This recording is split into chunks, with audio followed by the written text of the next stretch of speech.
It's time to talk sports. It's Hacksaw's Headlines, a panorama of the world of sports, stories, comments, and opinions. Touchdown, San Diego! Now, here's iconic sports talk show host Lee Hacksaw Hamilton and co-host John Riley.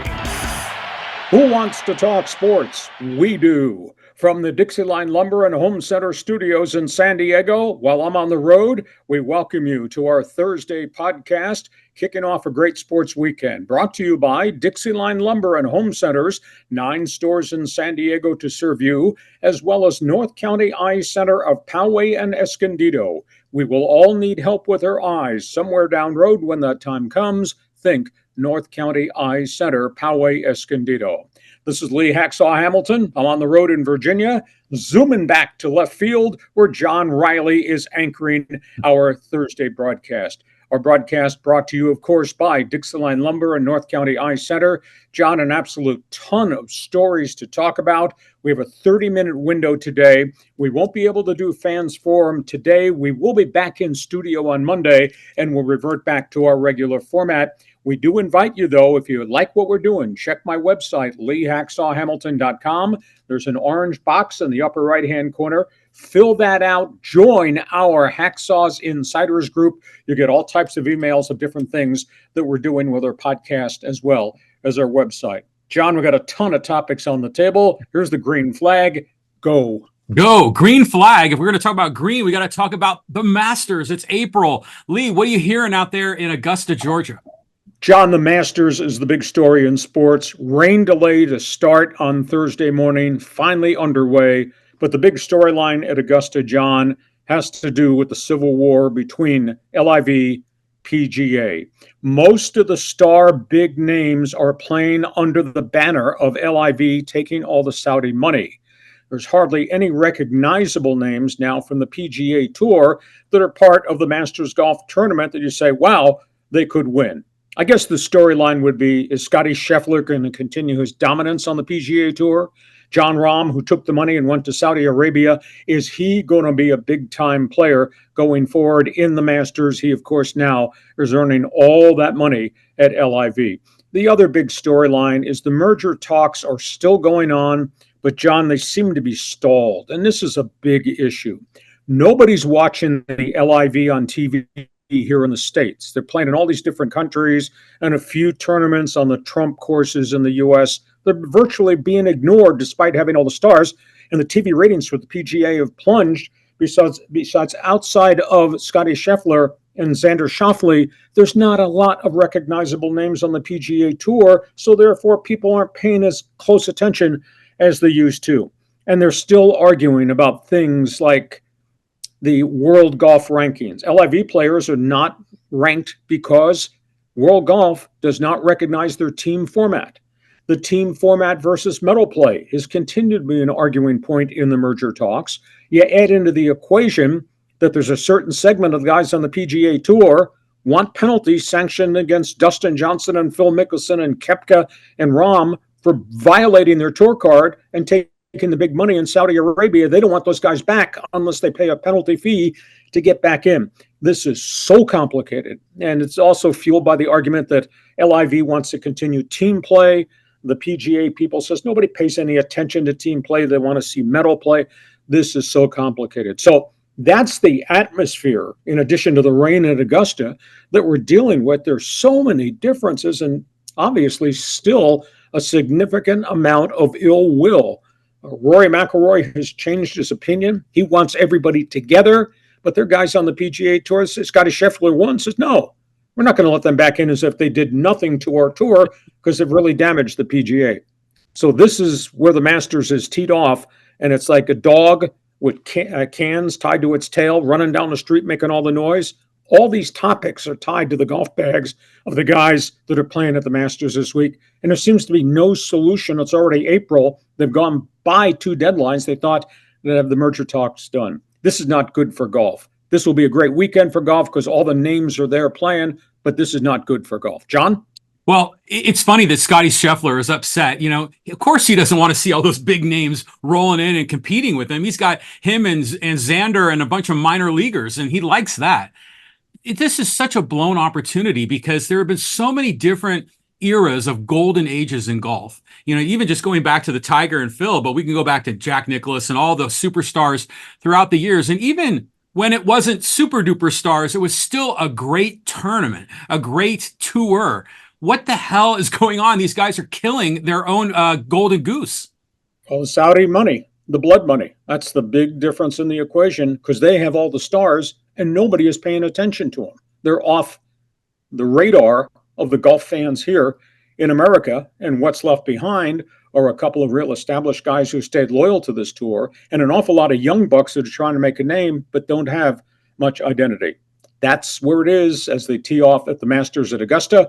We'll continue to follow the story as we go through, but there's as much news off the course as there is tee to green at Augusta. John, let's go flashback March Madness. March Madness is, I mean, yeah, it's in the rearview mirror now. There's no college basketball until when? November? But boy, it's been a great run, hasn't it, Lee? Historical. That's the word being used by a lot of people about what we just saw on the Final Four weekend, but obviously with the 17 upsets in the tournament leading in the first 3 weeks. Scoreboard does not lie. I don't know if this is a one-time occurrence. The women outdrew the men in the TV rankings. Awesome. Figure that out. 18.9 million saw the championship game between South Carolina's Lady Gamecocks and Caitlin Clark's Iowa Hawkeyes. 18.9 million. The men's game, which had a lot of storylines going into it, they drew 14.8 million. So women's basketball, for the first time, it was a novelty. I think everybody who liked basketball wanted to see it. I don't know if they're all hardcore women basketball fans, but they went and they viewed what we thought was spectacular. Just so many cool things. Dan Hurley stood up at the parade in Storrs, Connecticut, and said, "We are now officially a dynasty." UConn has won 6 NCAA titles, a bunch of them lately. Staley, the coach at South Carolina, very strong in her opinion about where women's basketball has come from. She also made a bold comment at their celebration. She's of the opinion that transgender athletes should be allowed to play women's collegiate sports. Wow. That's going to open up a can of worms, and that's something that we can probably debate a little bit farther down the road. GINO AURIEMMA at UConn, gracious in UConn's loss. He just praised Caitlin Clark for everything she did, how mentally tough she was, how she shouldered the load to amplify the greatness of women's college basketball, and says he's looking forward to her doing the same thing in the WNBA with all the other stars that are going in to the draft. And one of the great coaches of all time in women's basketball just announced her retirement, Tara Vanderveer, Stanford. Phenomenal career, 38 years with the Lady Cardinal, over 1,200 wins. She just announced her retirement. And then, of course, there's one sidebar story, the coaching carousel going out of control completely. John Calipari was told that we don't think you should remain as coach. There was a $33 million buyout, and Kentucky could not afford that. But they indicated to him, "You are free to look." He looked across the state line, went to Arkansas almost immediately. And how badly did they want him? He negotiated a different type of contract at Arkansas. He went back to Kentucky and said, "I'll stay here if you'll match the offer." And Kentucky said, "No, you've made your decision. You can leave." So now Kentucky's searching for a coach. Calipari was asked to vacate. So just an amazing week of basketball, capping off an amazing month, March Madness. Yeah, I think the viewership is outstanding. I mean, the NFL, though, is still like 3 times the amount of viewers, isn't it? I mean, that's just the elephant in the room. Yeah. But women's basketball, John, went from 4 million viewers to 18.9 viewers, the snap of the fingers. That's so awesome. You know, it's like women's soccer. You know, it's you see a lot of young girls there with their moms and their aunts, and they've got a sport to rally around. So I think this has legs as far as, you know, it's not a one-time thing with ratings for the women's basketball. The men enjoy it. I mean, Shaquille O'Neal was on King Charles with, you know, Barkley and Gayle King, and saying, "I like the women's tournament more than the men's tournament. It was more entertaining." But going back to Coach Gino over there at UConn, did you see that video clip right after Gabby Marshall got, you know, picked by that moving screen that was so controversial at the end? And you could see Coach Gino just like upset. And then right behind him was Gabby Marshall with her arms in the air, celebrating to her fans in the stands. And it was a perfect juxtaposition of the emotion of that game. So this is a spectacular run for the women. I hope they keep going. And let's not stop at basketball. Let's get women's tennis and all the other sports. Let's get them going. I agree with you wholeheartedly. And because they've got great coaches and the exposure has been spectacular. This is all the end result of decades and decades ago of the implication of Title IX.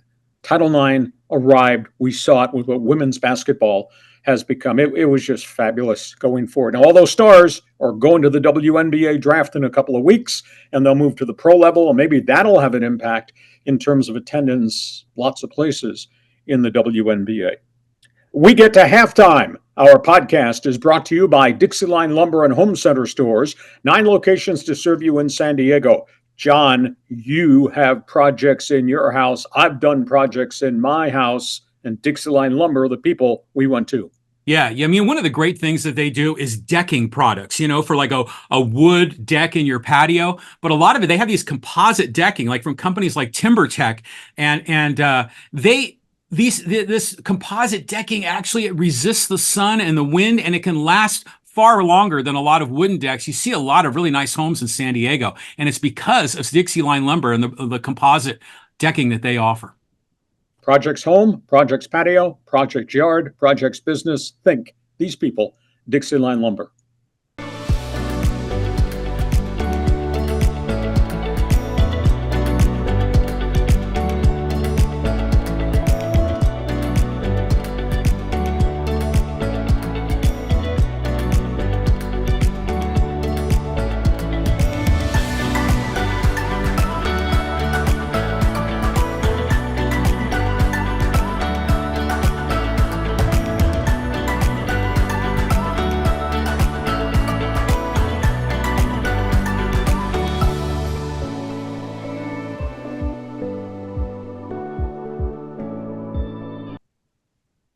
And our podcast brought to you by North County Eye Center of Poway and Escondido. From vision tests to glasses to contact lenses to more significant things like glaucoma as well as cataracts. When you need help with your eyes, these are the people to deal with. I did. They've been in business since the 1970s, serving people in North County. North County Eye Center, the people you should call. North County Eye Center, Poway, Escondido.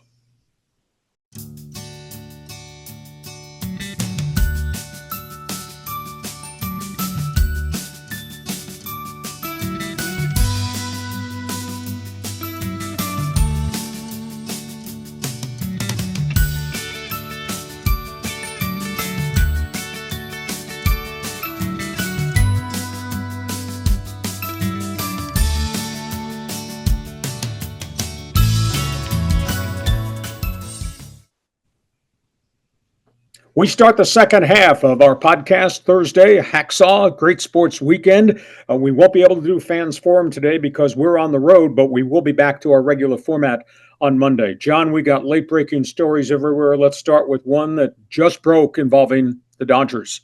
The Dodgers. Ohtani, are we learning more about this situation with the money? Yeah, there's numerous reports that have just filtered out here on the East Coast that Ohtani's personal aide, IP Musakawa, is going to plead guilty. But evidently, the depths of the investigation have now uncovered a lot more damaging evidence involving what that personal aide did with Ohtani. Ohtani, it has now been confirmed, had absolutely no idea what was happening. And what they're saying is that Mizuhara not only had access to his accounts because he would pay his bills and do all that, he changed coding on the accounts so that the large withdrawals were never recognized by Ohtani nor Ohtani's lawyers. In other words, he rigged the system that he could withdraw $500,000 9 different times with Ohtani getting no knowledge at all. Now there's investigations. Not only did he do that, he may have accessed some of the other Ohtani accounts and removed money. They're now saying the $4.5 million might be the base figure, but they're investigating even more money that may have been taken. And they're also investigating whether or not Mizuhara was betting on sporting events in Japan using Ohtani money, in addition to what he was doing with the Orange County illegal bookmaker. This has unbelievable implications. The IRS is involved. Homeland Security is now involved, and the U.S. Attorney General's office is now involved because this has now become possibly an international crime. And at the end of the day, it looks as if Ohtani was not involved whatsoever and had no knowledge because of the information now that Muzahara changed access coding so that Ohtani and his lawyers would never, ever get notification of the large amounts of money that were transferred. Story's not complete, but it looks like Ohtani is cleared of any wrongdoing. John? Do you believe that story? I mean, I think it seems like a cover-up to protect the biggest superstar in the sport. Well, it's coming from government officials. I mean, these are, quote, these sources in the midst of this probe. So I would have to believe it. It's just been reported by the New York Times and the Associated Press. So going forward, I don't think it can't be a cover-up. Baseball would never allow a cover-up because the integrity of the game would really, really be at risk. But the more they've delved, the more they found this guy was involved in a lot of other stuff. He is in significant trouble. Now he seems to be in significant international trouble. Wow. So that's the latest on the Ohtani situation.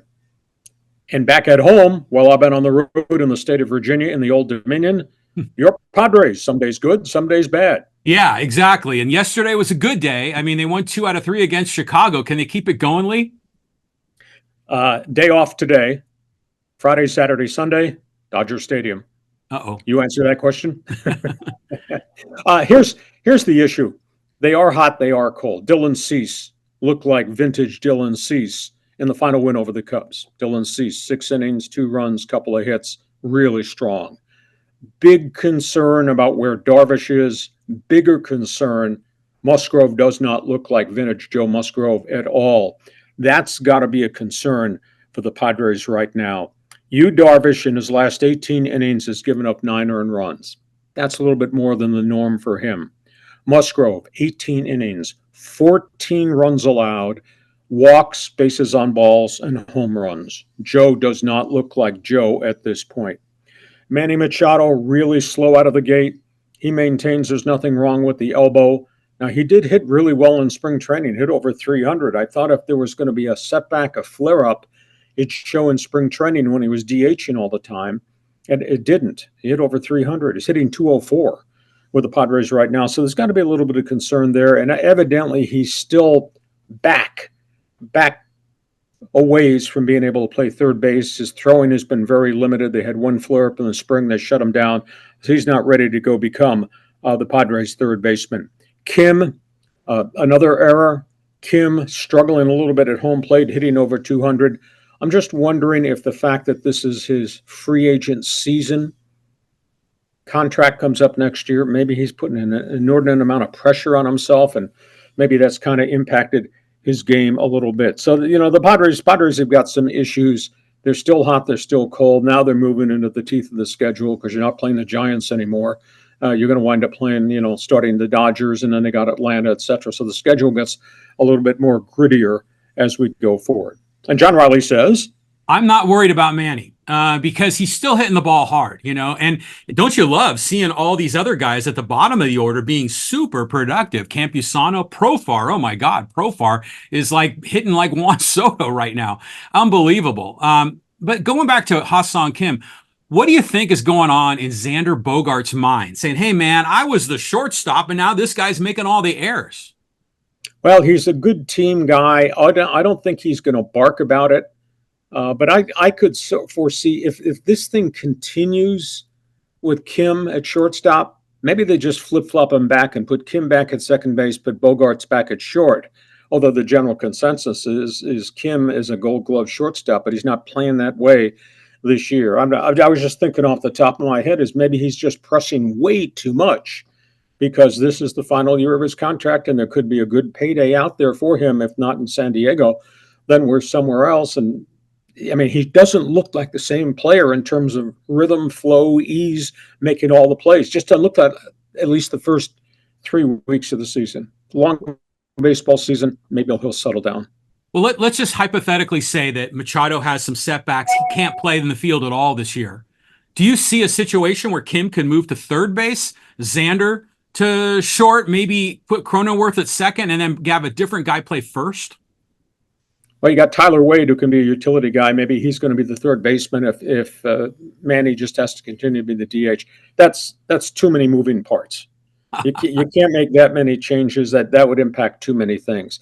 I think if the struggles defensively, the weird throws, the mishandled glove plays, if they continue, first item might be we'll just flip Ha-seong Kim back with Xander and just go on. Wade will continue to play a chunk of third base. They did send Graham Pauley down because they want Pauley to get a lot more innings and at-bats in the minor leagues rather than sit here and be an occasional third baseman. So that move was made, I guess, before the final Cubs game on the schedule. So that's where we are with the Padres situation.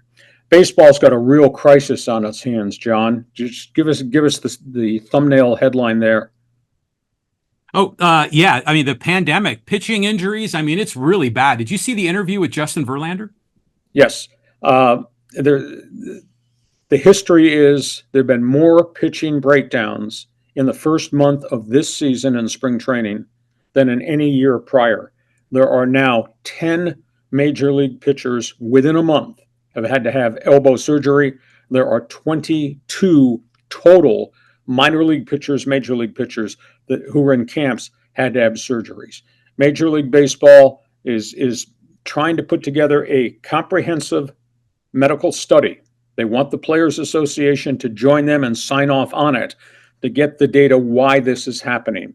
Justin Verlander has spoken about it. John Smoltz, who does the games on TBS, the great pitcher, he has just spoken about it. The union is saying something that makes no sense at all. The pitchers and the club officials are really concerned. Everybody is seeking velocity. Everybody wants 100-mile-an-hour arms.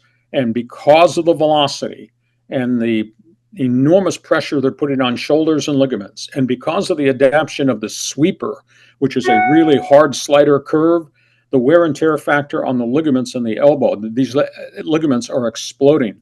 Smoltz and Verlander said, this is all based on everybody wants 100-mile-an-hour arms, and every pitcher is trying to get the big payday, so he's going to go to deliveries that are going to cause these kind of damages. It's a huge issue. I did some research here as part of the survey, Major League survey in 2023, just last season, John. 35% of all pitchers on major league rosters, 35% had already had this surgery. Whoa. In 2024, as I just alluded to, we got all these pitchers who are broken down at the major league level, and hot prospects that were in camps were broken down. In a category of fastballs, 15 years ago, the top fastballs in the major leagues averaged 90. Today, top fastballs average 94. 100-mile-an-hour pitchers. In 2015, there were only 31 guys that clocked 100 miles an hour. This year, there's 64 already that have clocked over 100. So I tend to believe totally what Smoltz and Verlander are saying, that the pitchers are seeking velocity so they can have big paydays, and the pitchers are trying to develop the violent action on slurves, etc., because that'll make them more dominating. And the end result that you and I have talked about, the shoulders and the elbow ligaments can't hold up to that wear and tear. The union is standing across the street saying, it's the pitch clock, your pitch clock, forcing these guys to go max effort every 18 seconds has caused all this. And the MLB and the MLB team doctors and John Smoltz say, no, not at all. It's got nothing to do with 18 seconds between pitches compared to 20 seconds between pitches. Tony Clark's pissed off because they did not have veto power on rule changes. And now he's trying to use all this as a shield. At the end of the day, it's velocity and it's the sweeper. And I don't know how you can outlaw that except the pitchers in their heart and their heads, John. I'm of the opinion, have to decide I'm not going to adopt those pitches because it'll hurt my career, might end my career. Wow. Your response? Yeah, I mean, there's a lot going on here. The pitch clock, I mean, that doesn't make any sense, but I hear people talking about that as part of the problem. Don't you remember back, like, I don't know, when I was a kid, no one threw 100 miles an hour. I mean, maybe Nolan Ryan. Well, with the exception of Nolan Ryan. Yeah, and they had those old jugs guns out there behind the plate, and it was rare to hear. I mean, when they said 100 miles an hour, everyone's like, oh my God. And now it happens all the time. I mean, it wasn't that long ago, was it? Maybe 15 years ago that Aroldis Chapman was at Petco and he was hitting 104, 105, 106, and the crowd was going crazy. Yeah, things have really, really changed. But, back in the day, how long did Nolan Ryan pitch? He had a long career, a reasonably healthy career. And now these guys could be blown out and be done in a couple of years. Yeah, you look at the Atlanta Braves, the big three, John Smoltz, Tom Glavine, and Craig Maddox. The number of starts they made, the number of innings they pitched, and Smoltz was the only one, because he was a hard thrower, he had velocity, he was the only one that had arm problems. But those guys weren't throwing these types of pitches where everybody wants 100 miles an hour and everybody wants this wicked stuff that breaks. I don't know how baseball's going to, they can't outlaw it. It has to come from the pitchers. Decisions that I'm not going to try to do that because it will damage my career, shorten my career, might even end my career. And who wants to sit out 16 months, lose that segment of the middle of your career to rehab from this type of surgery? It's a monster big story. So we got baseball covered. John, let's go to football. Football. I mean, yeah, the NFL Liars Club. Well, you got some trade rumors going on here, Lee? Yeah. The month of April is Liars Club around the National Football League. Smoke screens. Everybody's doing this, and they're not doing that. They're hiding behind the smoke screens, going to go do that. Let's just run down quickly some storylines here. Jim Harbaugh. Every time he talks, it's like he's preaching. It's like a tent revival. Jim Harbaugh has just finished up his first week of OTA workouts because new coaching staffs get to start a week ahead of everybody else to get acclimated to their rosters, etc. Jim Harbaugh says, if the top 4 picks are quarterbacks in the NFL and we draft 5, it's like we have the number 1 pick. Tell everybody the Chargers have the number 1 pick because the quarterbacks will be off the board. They'll have their selection of anybody, wide receivers, offensive tackles, defensive linemen, whatever. So that's funny because Harbaugh is just preaching to the choir. Put the spotlight on the Chargers because the Chargers are going to have the number 1 pick because the quarterbacks will be gone. We'll have the pick of anybody else on the planet. He's amazing. This is the latest. Chicago obviously is locked in on Caleb Williams from USC. Washington is meeting for a second time with Drake May, North Carolina. New England has a meeting with Jaden Daniels from LSU. The thing that could flip everything is what's going to happen at Arizona, number 4. The rumor is they're going to trade out. The rumor is Minnesota's got 11-23, and the Vikings would trade 11-23 and maybe something else to get Arizona's 4th pick, and they would take J.J. McCarthy. So you'd have 4 quarterbacks gone right at the top of the board. Then the Chargers sit there, and they might have the, quote, number 1 pick overall, according to His Honor Harbaugh. But would they keep it? Would they take a wide receiver, and there's good ones? Would they take offensive tackles, the best that they need? Or would they trade back? Would other people try to jump in and take a wide receiver, let the Chargers go back a couple slots and still get one of the marquee guys? The New York Giants are at number 6. They could jump up. I don't know how they'd get into the quarterback derby because the Arizona pick might be going to Minnesota. I don't know how much the Giants have got capital-wise they could give to Arizona, except that Arizona would only go from 4 to 6 if they traded with the Giants, let the Giants get a quarterback, rather than trading down to 11-23 to get the Minnesota pick. So the Giants are in play. And the other storyline has to do with Michael Penix.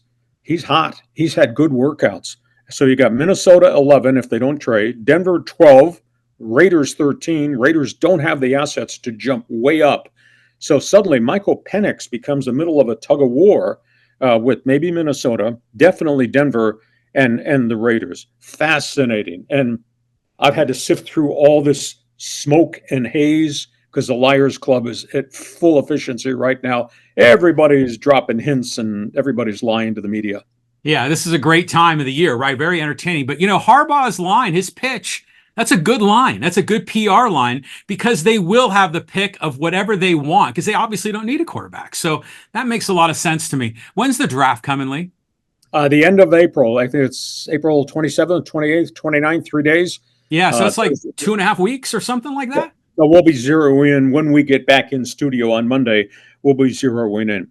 Hey, one other football note. This story has just broken. OJ Simpson has passed away, the electric company running back with the Buffalo Bills, whose great NFL career was then, how could I say this politely, was then destroyed by what he got himself involved in with the terrible death of his wife and everything that happened. He had really disappeared from public view in the last 6 months. And normally when that happens, you think there's something physically that has happened. He lost a battle to cancer at age 76. So when I step away and I close my eyes, I see OJ Simpson and the electric company running the football for 2,000 yards in Buffalo. Mm-hmm. And I see OJ Simpson in the TV commercial running through the airport for the car rental firm. And I remember OJ Simpson working Monday Night Football, didn't think he was very good whatsoever. And of course, we obviously remember OJ Simpson back in the day with John McKay's great USC Trojans team. But his life really evolved into a horrific tragedy over the deaths, the lawsuits, was he guilty, the trial, which I think forever stained his reputation. He was toxic from that point on, and he just really kind of disappeared from life. And the last time you saw him, he was selling memorabilia at an airport or something. It was just a terrible, terrible way to end what had been a brilliant, brilliant career. I don't know that we'll ever know the outcome of who was to cause the death of his wife, and that other man, but it was just a terrible end to what could have been a phenomenal life. Yeah, I mean, a really sad story. I mean, I just remember when he came to the 49ers back in the 70s, and that was like a big deal here and there in San Francisco. But yeah, it's just tragedy. I mean, the 90s was a weird time, wasn't it? We had the whole OJ trial, which captured the imagination of America. I remember the company I was working for, they brought in a television when they were announcing the final verdict. And you had Rodney King there and all this stuff going on. It was a crazy time in the 90s. But you know what? Since, all the dust sort of kind of settled on the legal issues, I followed him on Twitter, OJ, and he was a very entertaining. He always talk about his fantasy football teams and stuff.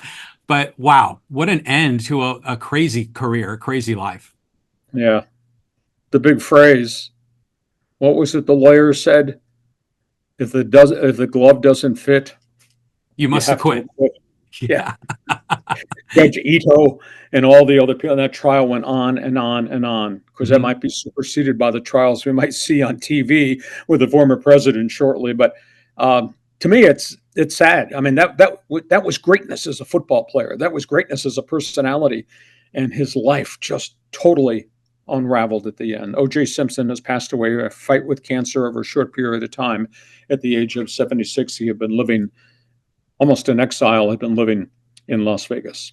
Hey, we hope you have enjoyed our Thursday podcast. We'll be back in our studio on Monday. We'll be able to reopen our fans forum part of the podcast. Always a ton of topics on the table. John, have yourself a great sports weekend. Take a deep breath, because Monday, pal, we start to zero in more specifically on the NFL draft. Yeah, and we could talk Padres Dodgers, which is going to be a great series this weekend.